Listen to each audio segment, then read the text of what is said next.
పెళ్ళి అనేది సాటిస్ఫాక్షన్, ఏమంట తృప్తి. ఏమండి పెళ్ళి అంటే ఏంటంటే తృప్తి. అవన్నీ మాట్లాడద్దు ఇక్కడ. కాబట్టి పెళ్ళి అంటే సాటిస్ఫాక్షన్. పెళ్ళి అంటే ఏంటంటే సాక్ష్యం. పెళ్ళికి చెట్టుకో పుట్టుకో చేసుకుంటారా? ఏమయ్యా నీ పెళ్ళి కార్డులు కొట్టించావా లేదయ్యా? 500 కార్డులు, 1000 కార్డులు, భాస్కరన్ 1000 కార్డులు కొట్టించాడు. నా బిడ్డ పెళ్ళో పౌడర్ అంతా పంచినాడు, హైదరాబాద్ పంచినాడు, గద్వాలు పంచినాడు, కర్నూలు పంచినాడు. నా కూతురు పెళ్ళికి రండోయ్ దేశమంతా చెప్పారు. ఆన్లైన్లో వాట్సాప్లో పెట్టారేమో, వాట్సాప్లో జార్జ్ ముల్లర్ వాట్సాప్లో పెట్టావు లేదా? నా పెళ్ళో. పెళ్ళంటే సీక్రెట్గా చేసుకునేది, దట్ ఈస్ పబ్లిక్. చెప్పండి పెళ్ళి అని చెప్పండి. పెళ్ళి అంటే పబ్లిక్. ఎందుకు? పెళ్ళి చేసుకుంటేనే ఊరేగిస్తారు. ఏం చేస్తారండి? డీజే అంటారు. మీరు ఏమంటారు? డీజే అంటే ఇద్దరు కూర్చోబెట్టి రాత్రి శుభమాని పెళ్లి చేసుకొని కారులో కూర్చోబెడతారు. తెల్లారిదాకా ఆట ఆడతారు. కోళ్ళు కూసి చుక్కలు పోయి పొద్దు ఆడి వాళ్ళు అలసిపోయినప్పుడు వాళ్ళని తోలుతారు.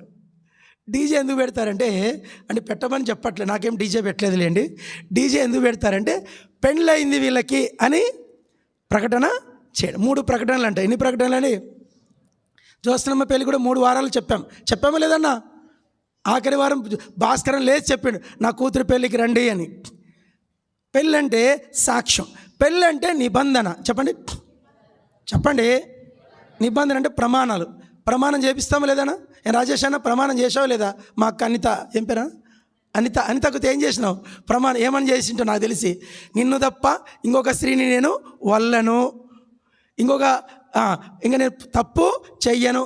ఆమెతో కూడా చేపిస్తారు. నిన్నే నా భర్తగా స్వీకరించుచున్నాను, నీతోనే నేను కాపురము చేసేది. పబ్లిక్గా చేపిస్తారు. అది ఏమండి సీక్రెట్ చేపిస్తారా? పబ్లిక్గా. అంటే అర్థం ఏంటంటే నీకు మాత్రమే భర్తను, నీకు మాత్రమే భార్యను. ఒకరికొరు దాని ఇంగ్లీష్లో వర్డ్ ఏంటంటే ప్రతిష్టత. చెప్పండి. ప్రమాణం. అందరూ చెప్పండి. ప్రమాణము, వాగ్దానము, ఒడంబడిక, నిబంధన. 4 ఒకటి. ప్రమాణమన్నా, ఒడంబడికన్నా, నిబంధనన్నా, వాగ్దానమన్నా ఒకటి. కష్ట సుఖములలో ఏమండి చెప్పండి. ఎప్పుడు సుఖంగానే ఉంటారా రాజేష్ అన్న? అప్పుడు ఏం రావు మీకు? కష్టాలు రావు? వస్తాయి రావా? కష్టాలు వస్తాయి. ఒకసారి సిక్ అవుతారు, అనారోగ్యం వస్తుంది. పాపం నా భార్య చాలా మంచిది. 11 రోజులు కరోనాతో ఆస్ట్రేలియాలో ఉంటే 11 రోజులు నాకు సేవ చేసింది. ఎవరు రాలే, మా అమ్మోళ్ళు రాలే, మా నాయనోళ్ళు రాలే, మా అన్నలు రాలే, మా అక్కలు రాలే, మా బావలు రాలే. ఎవరు వచ్చారు? 11 రోజులు కరోనా హాస్పిటల్ చుట్టూ తిరిగింది నా భార్య. నన్ను బతికించుకుంది. చెప్పండి. నన్ను బతికించుకుంది. మా సంఘస్థులు ఒక్కరు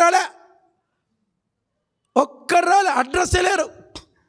ఒక్కరు రాలే సంఘస్థులు. హెబ్రోన్లో ఒక్కరు రాలే, వచ్చి ప్రార్థన చేయలే. ఎవరు వచ్చినారు?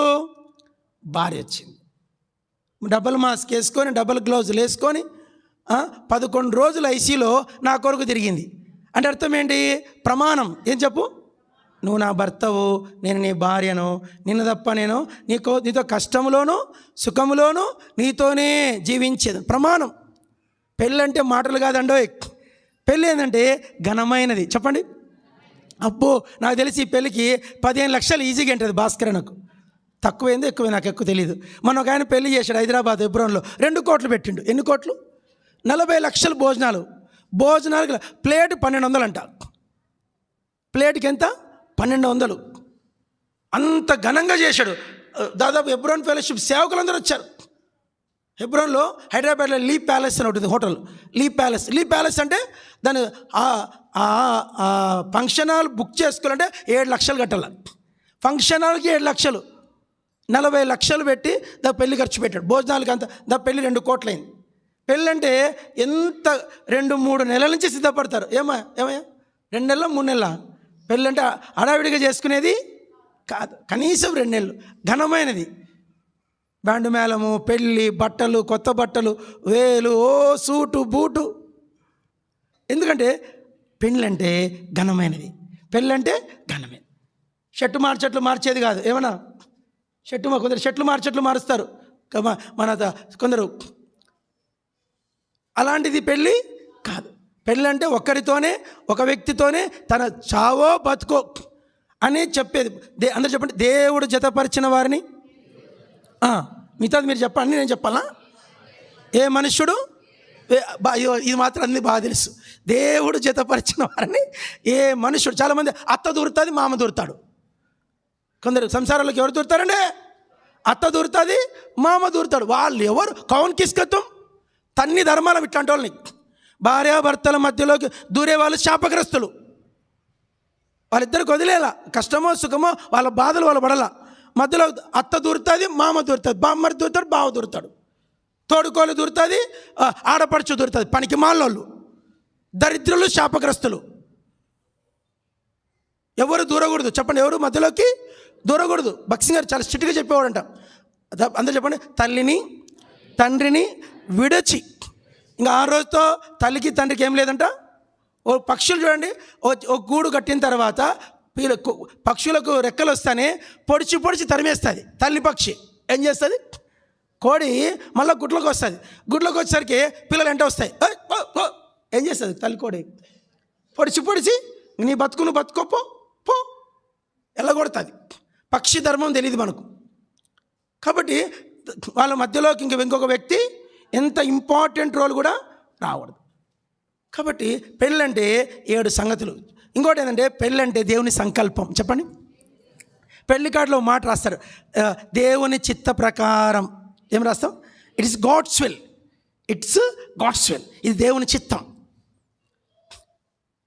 ఒక్కొక్క పెళ్లి కథ, నా పెళ్లి కథ చెప్తే తెల్లారుతుంది, వద్దులేండి, ఇప్పుడు నేను చెప్తాను. కాబట్టి ఒక పెళ్లి చిత్తం, పెళ్లిలో దేవుని చిత్తం అనేది చాలా ఇంపార్టెంట్. నాకు 2019లో ఫిక్స్ చేశారు నా భార్యకు నాకు. 2003లో పెళ్లి చేశారు. సరే 2019 నాకు బుర్రే పోయింది. 1999లో ఫిక్స్ చేశారు ఈ అమ్మాయిని ఈ అబ్బాయికని. 2003లో పెళ్లి చేశారు. 99లో ఫిక్స్ అయితే ఎన్నేళ్ళకి చేశారు? 5 ఏళ్లకు. 99 అంతా వెయిట్ చేస్తాను ఆమె కోసం.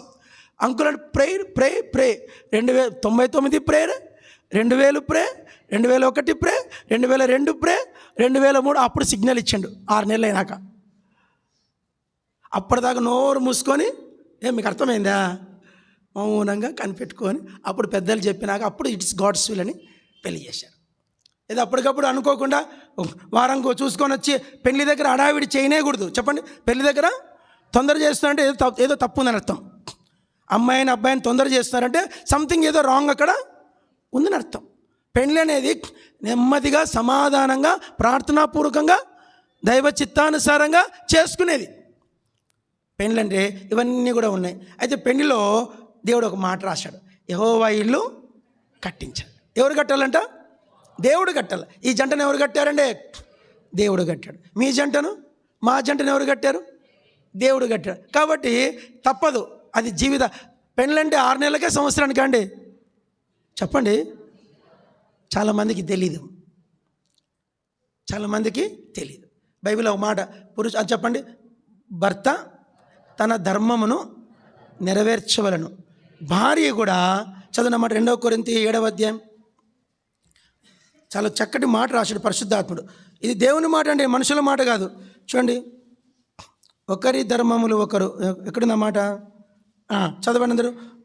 3వ వచనం, 2వ వచనం, 3వ వచనం. అయినను జారత్వములు జరుగుతున్నందున ప్రతివానికి సొంత భార్య ఉండవలను, ప్రతి స్త్రీకి సొంత భర్త ఉండ. 3వ వచనం గట్టి చదవండి. భర్త భార్యకును అలాగుననే భార్య. 1 కొరింథీ 7వ అధ్యాయం అండి. 2 కొరింథీ అని చెప్పానా? క్షమించండి. 1 కొరింథీ 7వ అధ్యాయం 3వ వచనం. భర్త భార్యకును అలాగుననే భార్య భర్తకును వారి వారి ధర్మములు నడపవలను. ధర్మం అంటే ఏం చెప్పండి? భర్త ధర్మం ఉంది, భార్య ధర్మం ఉంది. వారి వారి ధర్మములు కొందరు నడపకుండా వచ్చి వాళ్ళ జీవితాలలో ఎన్నో శోధనలకు వెళ్ళిపోతారు. చాలా సమస్యలు వస్తాయి. భక్సింగ్ గారు చెప్పేవాడంట, భార్య చూస్తే ఇండియా, భర్త చూస్తే అమెరికా. 7 ఏళ్ళు వదిలేసిపోతాడు, వీసా రాలేదు, అదని ఇదని. కుటుంబాలలో ఎన్నో చిచ్చులు వచ్చినాయి. భక్సింగ్ గారు ఒప్పుకోలేదు ఎక్కడే కానీ. ఆయన ఎన్నోసార్లు ఒక మాట రాశాడు, బుక్లో రాశాడు, కక్కుర్తి పడేవాళ్ళంట వాళ్ళు. ఏమంట? కక్కుర్తి. ఎంత కష్టమైనా కలిసి ఒక చోట ఉండడానికి పిల్లల కన్నా ముఖ్యం భార్య భర్తలు. ఒక మాట చెప్పండి, భర్తలు చెప్పాలా, నేను నీకు 10 మంది కుమారుల కంటే శ్రేష్ఠుడను కానా. హన్నాతో ఎవరు చెప్పారు ఈ మాట? ఎల్కానా చెప్తాడు. ఆమె నాకు పిల్లలు లేరు ఏడిస్తే, ఎందుకు ఏడిస్తా పిచ్చిదానా, నీకు నేను 10 మంది కుమారులు. మీరు చెప్పండి, 10 మంది కొడుకులు ఎక్కువనా భర్త ఎక్కువనా? మీరు చెప్పండి అమ్మ, వీళ్ళు చెప్తారు. 10 మంది కొడుకులు ఎక్కువనా భర్త ఎక్కువనా? భర్త ఎక్కువ. బైబిల్ చెప్తుంది 10 మంది కొడుకులు లేకున్నా పర్లే, భర్తకి అంత ప్రాముఖ్యత ఇచ్చాడు. ఇంకా పెళ్ళిలో ఇంకో మాట చెప్పాడు, చెప్పండి. ఛాయ. చెప్పండి, ఛాయ అంటే ఏంటి అర్థము? షాడో అంటే అర్థం ఏంటి? నీడ అంటే అర్థం ఏంటి? బైబిల్ అంతా ఛాయ, పరలోకం నిజస్వరూపం. పాత నిబంధన అంతా ఛాయ, కొత్త నిబంధన అంతా నిజస్వరూపం. ఇప్పుడు మనం అనుభవిస్తున్నదంతా కూడా బల్ల ఛాయ, సంఘము ఛాయ, ఆరాధన ఛాయ. నిజ ఆరాధన ఎక్కడ జరుగుతుంది? నిజమైన బల్ల ఎక్కడ తీసుకుంటాం?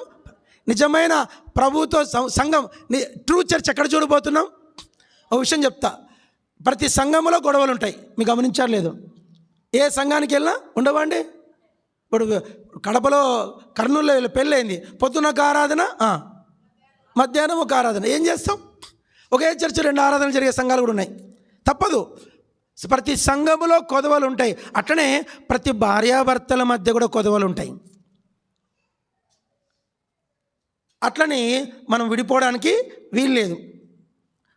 సంఘంలో కూడా ఎన్నో సమస్యలు ఉంటాయి. సంఘం ఇట్లాంటిదని చెప్పి సంఘాన్ని మానుకునే పని ఈ సంఘంలో గొడవలు ఉన్నాయి. ఇక్కడ అట్లా లేదు, ఇట్లా లేదు, నీకెందుకు, నీవెవడు? అందరూ ఒక మాట చెప్తా, పలకండి. నయోమి సంఘానికి సాదృశ్యం. ఎవరు నయోమి? రూత్ ఎవరు? విశ్వాసికి. బోయేజు ఎవరు? పరలోక భర్త అని యేసుక్రీస్తు వచ్చి బోయేజు, రూత్ వచ్చి విశ్వాసి, నయోమి వచ్చి సంఘం. ఇప్పుడు బోయేజును పరిచయం చేసింది ఎవరు? రూత్కి చెప్పండి. అక్కడ పంపింది ఎవరు? కళ్ళంలో పంపింది ఎవరు? తీసుకొచ్చింది ఎవరు? దేవుని పరిచయం చేసింది ఎవరు? దేవుని చూపించింది ఎవరండి? నీ దేవుడే. అంటే ఆ దేవుని చూపించింది ఎవరు? నయోమి. అయితే నయోమిలో ఎన్నో బలీయతలు ఉన్నాయి. చెప్పండి, నయోమిలో ఏమున్నాయి? ఏమేమి బలితలు ఉన్నాయి? దేవుని అంటుంది, నాకు దేవుడు నన్ను రిక్తురాలిగా చేశాడు అంటుంది. ఇంకో మాట అంటుంది, నాకు నమ్మకం ఉందంటే వద్దు, నేను మాట్లాడద్దు. ఆమె దగ్గర అంతా కూడా లోకమే ఉంది. అయినా ఆమె దగ్గర ఎవరున్నారు? దేవుడు. ఆమె లోకస్తురాలని రూతు నయోమిని విడిచిపెట్టలే, ఆమెతోనే ఉంది. అందుకు ఆమె ఎవరు దొరికారు అంటే అల్టిమేట్గా బోయేజు దొరికాడు. సంఘములో సమస్యలు ఉంటాయి, సంఘములో సంపూర్ణత ఏం కనపడదు, సంఘములో ఎన్నో గొడవలు కూడా ఉంటాయి. అయినా కూడా సంఘాన్ని మనము విడిచిపెట్టకూడదు అనేది బైబిల్ యొక్క సారాంశం. భార్యాభర్తల మధ్యలో కూడా ఎన్నో ఉంటాయి. ఏమయ్యా నిద్రపోయాయా? చెప్పాలా? భార్యాభర్తల మధ్య ఏముంటాయి చెప్పండి. ఎన్నో ఉండవయ్యా. ఇంటింటికి మంటిపోయే అందరి ఇళ్ళల్లో ఉంటాయి. ఏమయ్యారు? జార్జ్ ముల్లర్ అయ్యగారు, మీ ఇంట్లో కూడా మంటిపోయాను కదా? చిన్న ఉంటాయి, చిన్న సమస్యలు ఉంటాయి. ఏమ్మా, చిన్న సమస్యలు మీ ఇంట్లో కూడా ఉంటాయి, వస్తాయి, రావని చెప్పడానికి వీల్లేదు. అయినా కూడా నయోమి రూతు అత్తుకున్నట్లుగానే అత్తుకోని వెంబడించాలి. విశ్వాసి సంఘాన్ని అత్తుకోని వెంబడించాలి. క్రీస్తుని విశ్వాసి అత్తుకున్నట్లుగా అత్తుకోని వెంబడిస్తూ ఉండాలి. ఆఖరికి మనకు అల్టిమేట్గా యేసుక్రీస్తు దొరుకుతాడు. సరే, రెండవ విషయం చెప్తాను. తన ప్రియులు నిద్రించుచుండగా ఆయన వారికి ఇచ్చొచ్చు. చిన్న మాట ఇక్కడ ఏముందంటే, ప్రియులు నిద్రించుచుండగా. చెప్పండి. ఒకరోజు ఏమైందంటే, దేవుడు ఆదామును 6వ రోజు ఆదామును చేశాడు. చేసిన తర్వాత అందరు గమనించండి, సృష్టి అంతా పిలిచాడంట. ఓ నా సృష్టి రమ్మనంట. సృష్టి అంతా వచ్చిందంట. వస్తూనే అన్నీ నిలబడితే ఆదాము అదం ప్రభా అన్నిటికీ పేర్లు పెట్టు. సరే, ఎద్దు ఆవు, ఏనుగు మగ ఏనుగు ఆడేనుగు, సింహము సింగము, ఒకటి 1 by 1 వస్తానే ఉన్నాయి. ఆడకాకి పుంజు పెట్ట అన్నీ వస్తాయి. అన్నిటికీ జతలు ఉన్నాయి. చెప్పండి ఏమున్నాయి? జత. ఏది ఖాళీగా ఒంటరిగా ఏది రాలేదంట. అన్ని ఎట్లా వస్తున్నాయంట? రాయబడింది, జతలుగా వచ్చాయంట. అన్నిటికీ పేర్లు పెట్టిన తర్వాత ఆయన చూశాడంట. ఇట్లా చూస్తాడు. అన్నిటికీ జత ఉంది కానీ త్వరగా చెప్పండి. తనకు జత కనపడలే. నాకు సరిపోయే జోడి సృష్టిలో ఏది లేదు అనుకున్న తక్షణమే దేవునికి ఆలోచన వచ్చిందంట, నరుడు ఒంటరిగా ఉంటా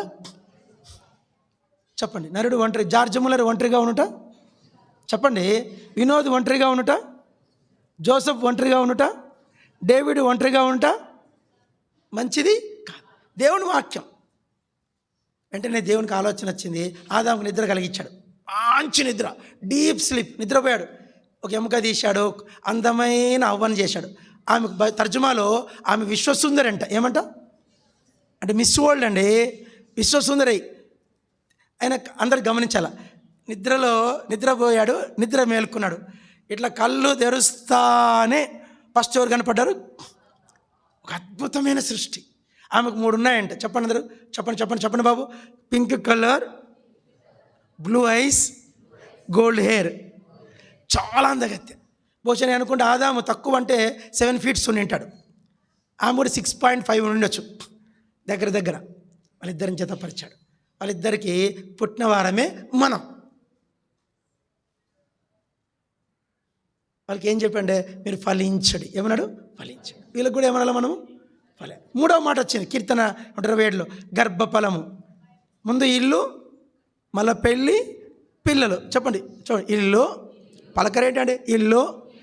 జార్జన్న ఇల్లు ఉందా మీకు కర్నూలులో? అబ్బా ఇల్లు ఉందంట. మళ్ళీ ఏమొచ్చింది? భార్య వచ్చింది. 3 ఏం కావాలి ఇప్పుడు? పిల్లలు. గర్భఫలము యెహోవా అనుగ్రహించు బహుమానం, కుమారులను అనుగ్రహించు స్వాస్థ్యం. ఇంకా తర్వాత 1 by 1 దీవెనలు. అలాగున ఈ కుటుంబాన్ని దేవుడు ఆశీర్వాదం. 127వ కీర్తన సంపూర్ణంగా ఈ జీవితంలో నెరవేరును గాక. ప్రార్థన.